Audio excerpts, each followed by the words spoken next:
What's up mga kakumpuni? Meron tayong tanggap iPad Pro 9.7. Lobo na yung battery tapos Nova 3i. Maraming ads na pumapasok. Ito, ipoprogram natin yung 3i. Ililibre na lang natin kay tatay Tapos papalitan natin yung battery nito. Taga saan ka, tay? Tagig. Ayan, Tagig Hinintay tayo ni Sir Ito bale, makita nyo angat na.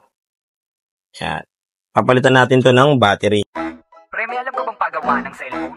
Oo pre, sa Shine of Marian's Repair Shop sa gagalangin tundo. Magaling dun. May mga gusto ka bang ipagawa? Cellphone mo na luma o kaya sira?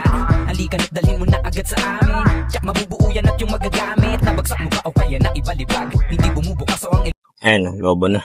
Dalawa to, kambal. Kambal to, tay. Nagiging apo mo. Dalawa yan, Dalawa yung buntis. Huwag mag-alala kung ang CV mo ay wasak. Basta chika lang at kami nang bahala sa lahat. Wala na magtunog o ang speaker ay mahina. May paraan pa dyan basta sa amin magtiwala.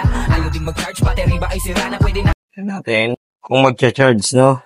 Yan, okay naman. Ito na isa. Ano password din ito, tay? 519-556. Yan.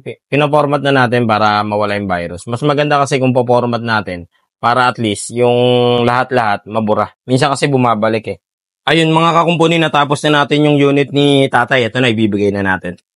Ayan, tay. Ayan, baka malaglag tayo. Ayun po, maraming salamat mga kakumpuni sa patuloy na pagsuporta sa amin. Hey, God bless.